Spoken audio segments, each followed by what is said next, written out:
We are still waiting for the tribunal to share the different reasons that it will cite for the decision that it made. But from your side as the consortium, having gotten the news, what happens now? Well, Ropiwa, the decision and the order of the Competition Tribunal is truly historic. It sets us on firmer footing and gives us line of sight in terms of what the next steps are that we need to take, the fulfillment of those various conditions that will take us over the line with this transaction. So we really welcome it as a historic development in this transaction, but also in as far as the intentions around the future of SAA running in a sustainable, agile, and commercially viable basis is concerned. So it brings us a step closer. What happens now is that the condition for the divestiture is the immediate task that we must be seized with, because you will know that that condition is a condition that there can be no implementation of this transaction without that condition being met. And as such, the engagements are ongoing between shareholders in Takatso to work out the mechanisms of how to fulfill the divestiture of the minority shareholders within Takatso. But there's also issues of working timelines now and trying to, at some level, actually start engaging more with the idea and SAA as well, in terms of being clear about our business plan, everyone coming on board with that business plan, and other regulatory processes that will have to be undertaken over the coming months. As we look at that commercial viability and the mechanisms at which you're going to be looking at getting those minority shareholders off of that sitting board for this particular new business that it's going to be, you say, commercially viable to us.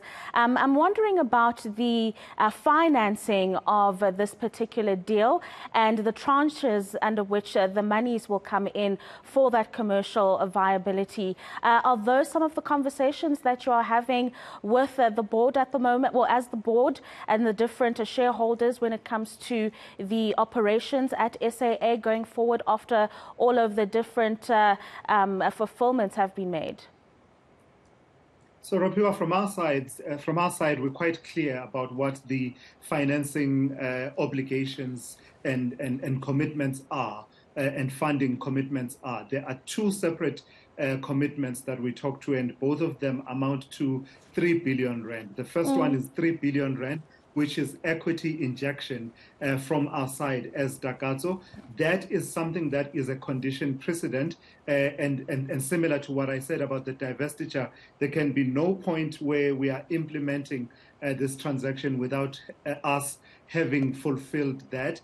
And also linked to that is the issue of the preference share, which is a mechanism that was worked out between the parties in a particular context of an SAA at the time that had just exited business rescue and therefore was in financial distress. This is a mechanism that has been worked such that government will have that preference share. So those are the two sets of commitments as far as funding is concerned. The two are linked because the equity injection by Takatso is meant to be backed up by the business plan and other interventions that set SAA on a sustainable path. And from that will flow returns which, at the discretion and the exercise of fiduciary duties by the board at SAA will over time then be paid back to government for consideration in terms of the equity of the preference share, as well as government also over and above that being an ordinary shareholder also reaping dividends. So from our side, the financing issues at this point, we're not concerned. Okay, and then have you been engaging unions as yet? I know it is still a fresh announcement, but we have been engaging them over the last few months, and they've raised various concerns around jobs in the past. What kind of conversation, if you haven't started already, will you look to have with them when it comes to the jobs situation at SAA?